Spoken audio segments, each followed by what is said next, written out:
of the State of Israel, Benjamin Netanyahu.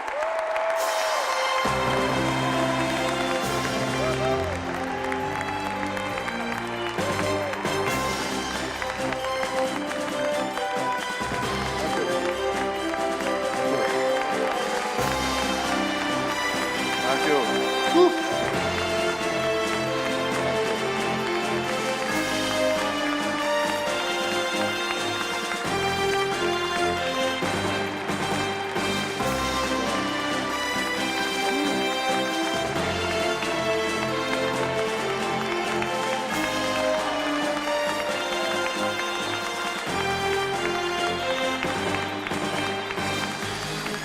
Thank you.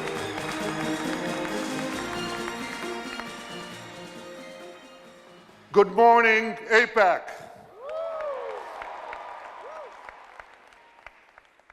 It's always great to be here. But as I told President Trump yesterday, it's especially great to be in America's capital now that he has recognized Jerusalem as Israel's capital.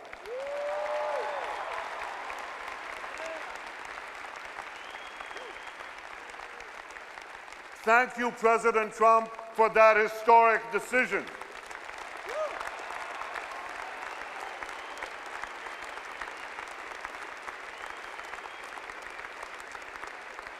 Thank you for announcing another decision to move the American embassy from Tel Aviv to Jerusalem this Independence Day.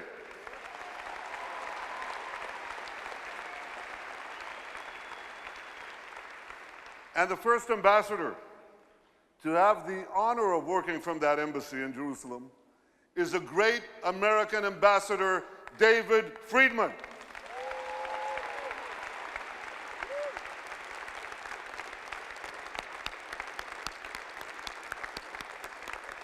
David, thank you for that terrific job that you're doing.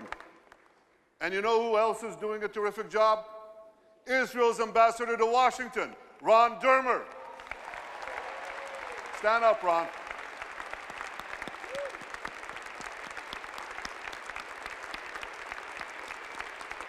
Thank you for the terrific job you're doing. I want to thank Mort Friedman, Lillian Pincus. Lillian, you don't have to remind them how far back we go together. Howard Core, AIPAC's nuclear core. Everyone at AIPAC, I want to thank all of you for the work you're doing to strengthen the remarkable alliance between our two countries. Thank you.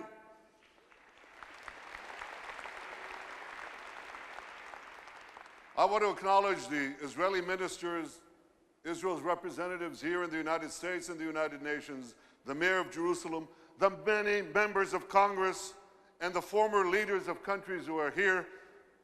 In particular, I want to acknowledge my friend, a great champion of Israel, the former Prime Minister of Canada, Stephen Harper. Stephen, stand up, please.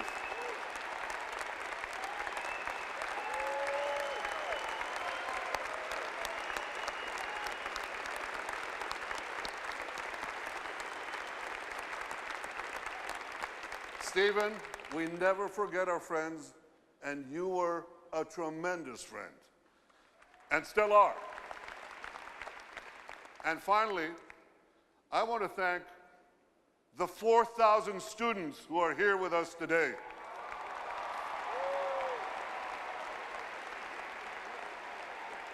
"4,000 students. Thank you for cutting class to be here. So if any of you needs a note, you can see me later. There's a line forming outside. Now, what I can see is this. Well, it's dark, but I can see something.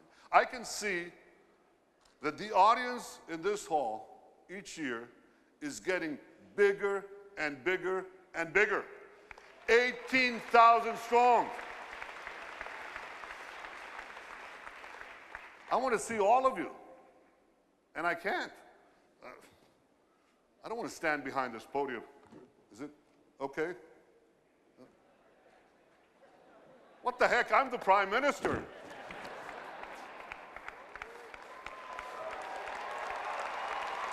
Thank you. Right. Yeah. Great. Good to see you. Thank you. I'll get there too, don't worry.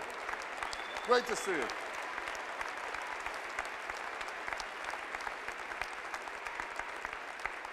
Thank you. So today, I want to ask you, you remember that great Clint Eastwood movie, The Good, the Bad, and the Ugly? Well, I want to talk about the good, the bad, and the beautiful. The good are all the good things that we are doing in Israel that are helping make the world a better place. The bad are all the bad things that malevolent forces are trying to do to Israel and to the world. And specifically, I'm talking about Iran. And the beautiful, well, that I'll leave to the last. So first, the good news. Israel has never been stronger militarily. Tremendously strong.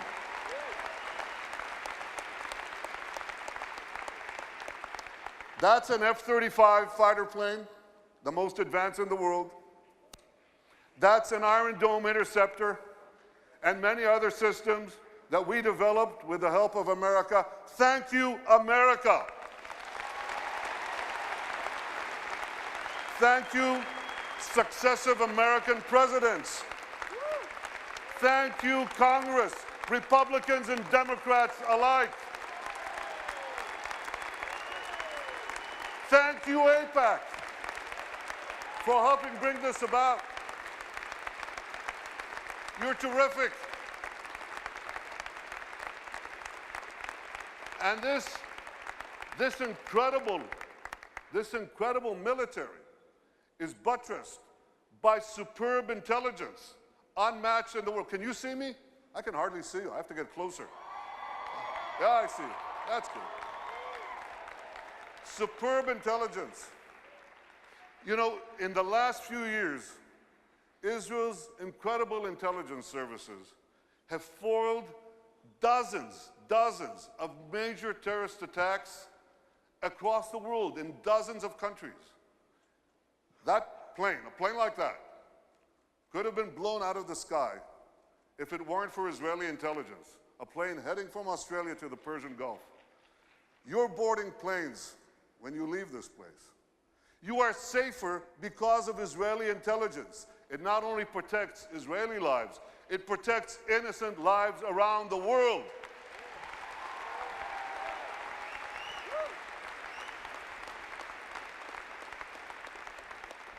And we're able to do all this because of the extraordinary soldiers of the Israel Defense Forces, men and women.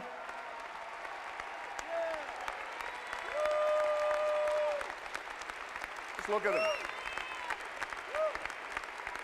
Men and women,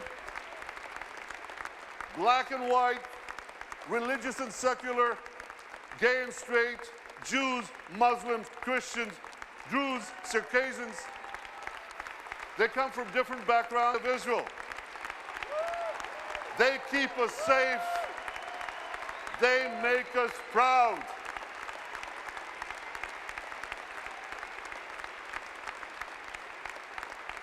Thank you.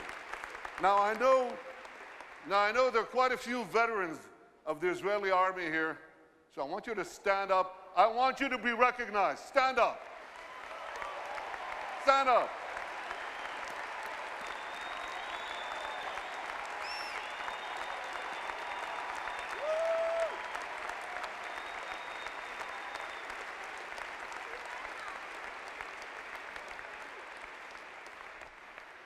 But the good news doesn't stop merely with Israel's strong military. It continues with Israel's strong economy. It's a tremendously strong economy. And I'll tell you, we made it stronger by moving Israel to free market principles, which unleashed the spark of genius embedded in our people into innovation, entrepreneurship, And there's a revolution taking place. This couldn't happen at the better time. Look at the 10 leading companies in 2006. 5 energy companies, one IT company, Microsoft.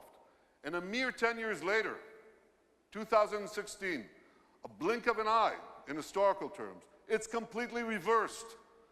5 IT companies, 1 energy company left. The true wealth is in innovation. You know these companies, Apple, Google, Microsoft, Amazon, Facebook. Guess what? They all have research centers in Israel. All of them. Major research centers. And they're not alone. There are hundreds more. And there's a reason. Something is going on. It's a great change. It's, you want to hear jargon? It's one sentence.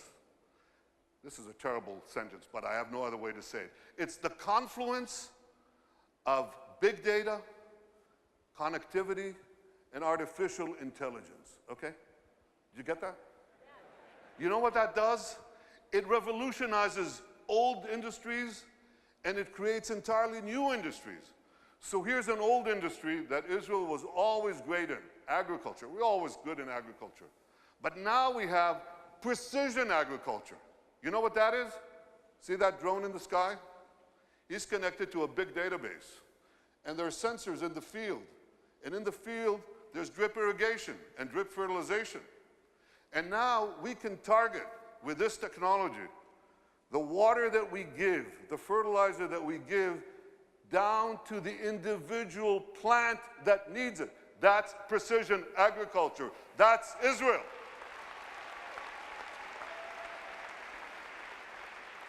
Unbelievable. You know, we were always good in water. I want you to see how good we are. So we recycle almost 90% of our wastewater. The next country with less than 20% is Spain. You can see how Israel, what it does for water, what it does for the environment.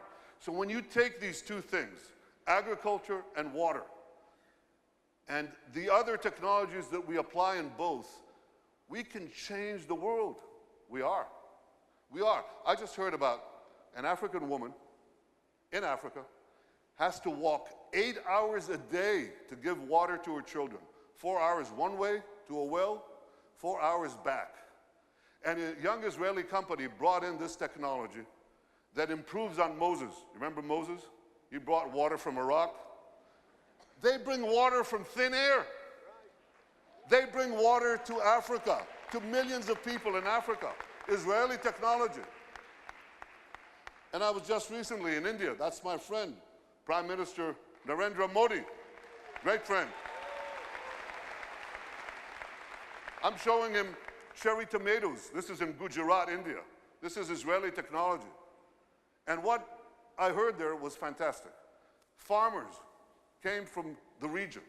There's an experimental farm there and a place where Israel gives technology know-how to Indian farmers. 65% of India's population are farmers.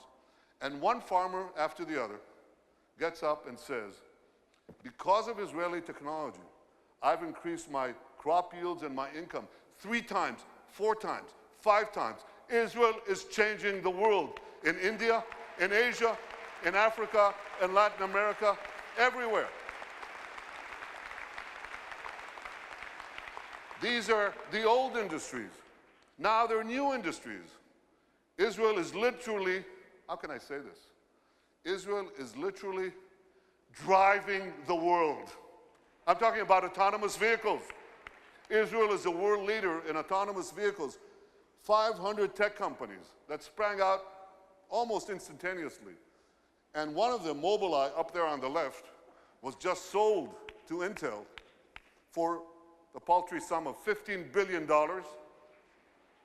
But the interesting thing is that Intel said to them, here are the keys to our 30 worldwide autonomous vehicle businesses. You run it. Israeli technology is driving the world.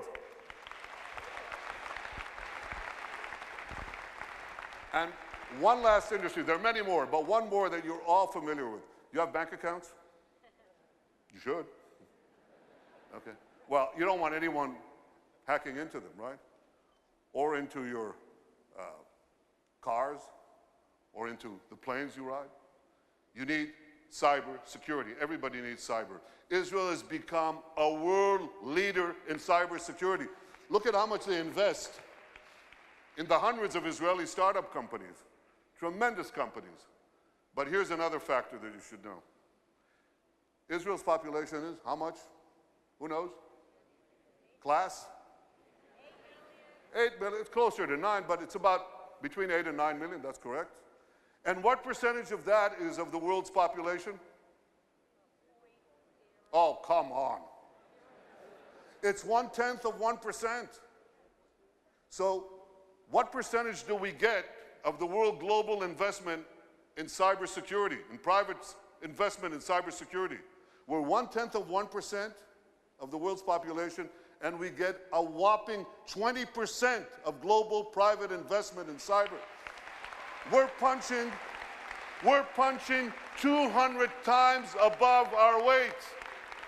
Not 2 times, not 10 times, not 100 times, 200 times above our weight. That's one heck of a punch. Very strong. Now here's how the dots connect. Because we have this tremendous capacity for security and intelligence, and because we have this tremendous capacity for civilian technology, for making the lives of people richer, safer, more productive, many countries are coming to Israel because they want to share with us these benefits. And that creates the third great change, which is a flourishing of Israel's diplomatic relations around the world. You know, when I joined the Foreign Service 105 years ago, as the DCM to this city, Washington, the #2 in our embassy, I think we had about 80 or 90 countries with whom we had diplomatic relations. Now the number is 160, and there are very few countries left. By the way, what are we doing with Greenland? We got to do something with Greenland. Where's my advanced team? Go to Greenland. They must have some satellite needs or something we could do there. But we are coloring the world blue. I've been to Africa 3 times in 18 months. I've been to South America, Latin America. Can you imagine? In the 70 years of history of Israel, a prime minister of Israel never went south of Texas? I mean, I love Texas, but yeah, I do. But we went to Argentina. We went to Argentina, to Colombia, to Mexico, and they say, come back, we want more. That is changing. All these countries are coming to us. India, China, Mongolia, Kazakhstan, all of them. Azerbaijan, Muslim countries. First time I visited Australia, tremendous. Far away though. So we're coloring the world blue. And you know what? The numbers, you remember people talked about Israel's isolation? You remember that? Israel's isolation? Pretty soon, the countries that don't have relations with us, they're going to be isolated.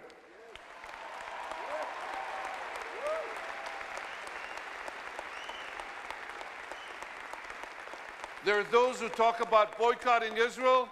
We'll boycott them.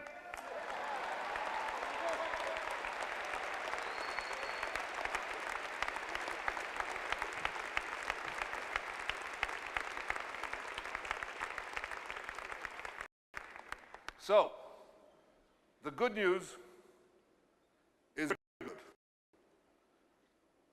and it's getting better. The bad news, and that's the bad news, is that bad things are getting worse, and they're very bad. And when I talk about that,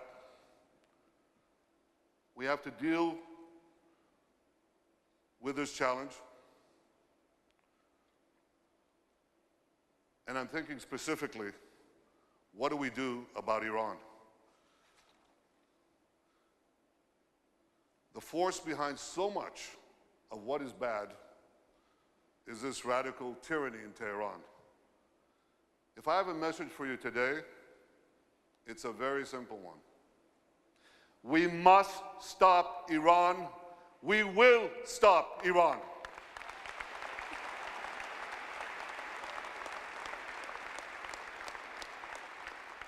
When I last spoke here, I tried to warn the world about a nuclear deal that was a threat to the survival of Israel, the security of the region, the peace of the world. I warned that Iran's regime had repeatedly lied to the international community, that it could not be trusted. I warned that the deal gives Iran a clear path towards developing a nuclear arsenal in little more than a decade. And I warned that by removing Iran's sanctions, Iran's regime would not become more moderate and peaceful, but more extreme and belligerent, much more dangerous. And ladies and gentlemen, that's exactly what has happened. Here is what Iran is doing today. Can you enlarge that? No? Can you see that? Yeah, okay. Well, darkness is descending on our region. Iran is building an aggressive empire. Iran, Iraq, Syria, Lebanon, Gaza, Yemen, more to come. Now Iran is seeking to build permanent military bases in Syria, seeking to create a land bridge from Tartus, from Tehran to Tartus on the Mediterranean, and in addition to moving its army, its air force, its navy to Syria to be able to attack Israel from closer hand, it's also seeking to build precision-guided missile factories in Syria, in Lebanon, against Israel. I will not let that happen. We will not let that happen. We must stop Iran. We will stop Iran. Last week we read in the book of Esther about an earlier Persian attempt to exterminate our people. They failed then, they'll fail now.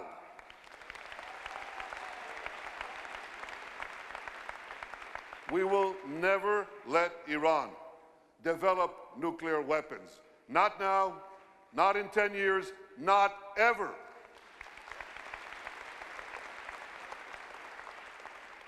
President Trump has made it clear that his administration will not accept Iran's aggression in the region. He has made clear that he too will never accept a nuclear-armed Iran. That is the right policy. I salute President Trump on this.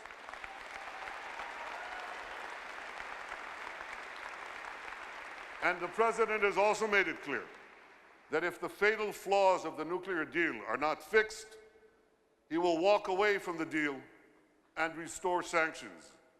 Israel will be right there by American side, and let me tell you, so will other countries in the region.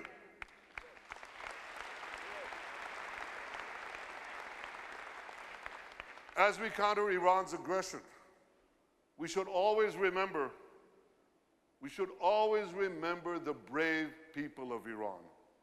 Their suffering, their hopes, their courage. Women are jailed for removing their hijabs. Students are tortured and shot for advocating freedom. We stand with those in Iran who stand for freedom.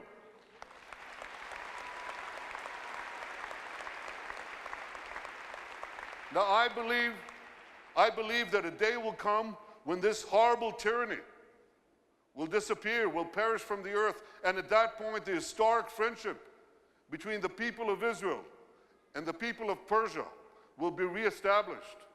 Today we have Haman, Haman. Tomorrow we'll have Cyrus. And friendship and peace.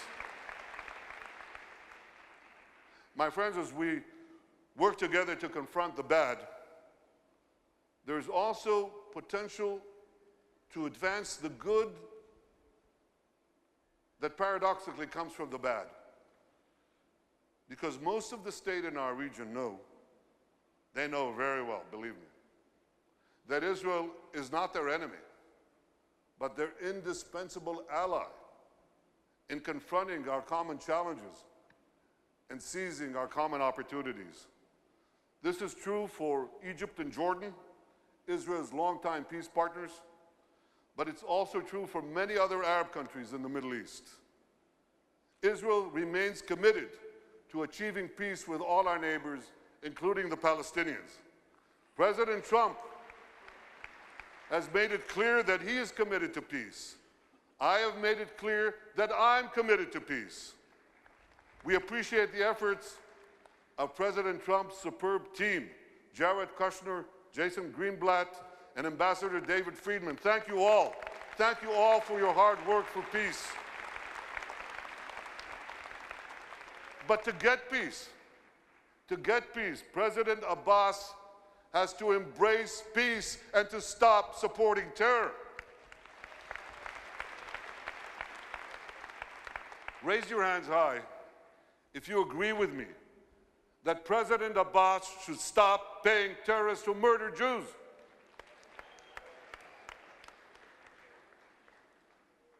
You know how much he pays? He pays about $350 million a year to terrorists and their families each year. That's about a little less than 10% of the total Palestinian budget. That's an incredible number. He pays Hakim Awad. Hakim Awad is the terrorist who murdered this beautiful family of Ehud and Ruth Fogel and their 3 children, including a 3-month-old baby girl, Hadass. So he pays Hakim Hadass, this murderer, and over the lifetime of this killer, he will be receiving $2 million. I have a message for President Abbas. Stop paying terrorists.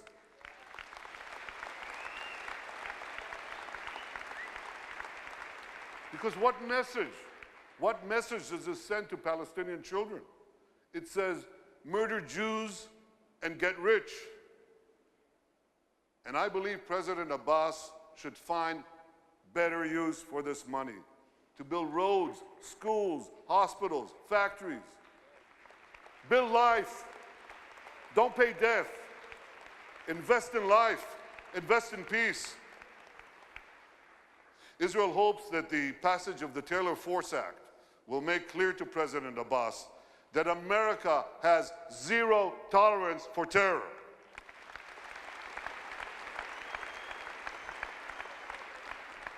Ladies and gentlemen, I've spoken about the good and the bad.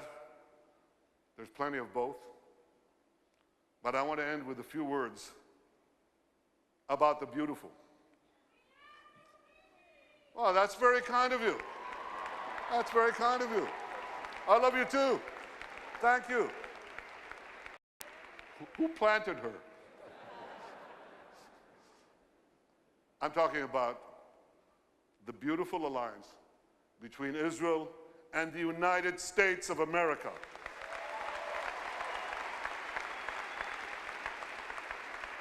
I'm talking about the beautiful alliance that has brought all of you here to Washington, the beautiful alliance that you work day in and day out to make stronger and to make better. What is this beautiful alliance made of? It's made of our shared values. That's the wellspring of the great alliance between our two countries.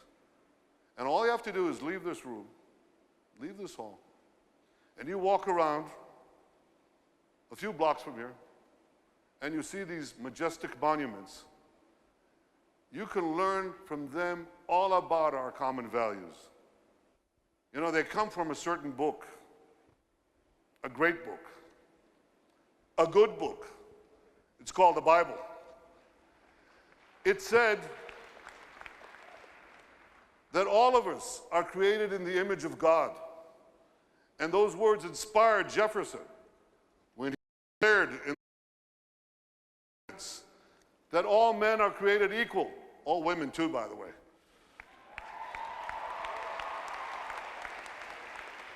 And that book inspired Abraham Lincoln in the darkest days of America's Civil War.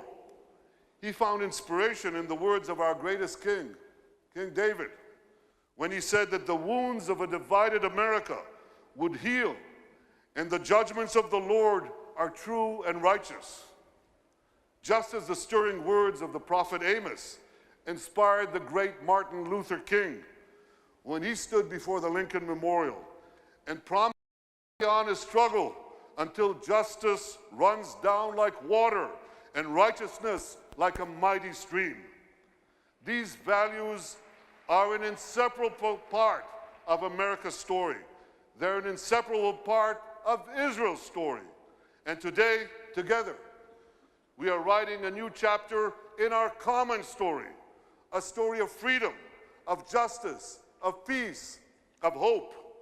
And it is because we're inspired by the same ideas, because we're animated by the same values, that America and Israel have forged an internal bond that can never, ever be broken. Thank you, AIPAC. God bless Israel, God bless America, and God bless the Israel-America Alliance. Thank you all. Thank you.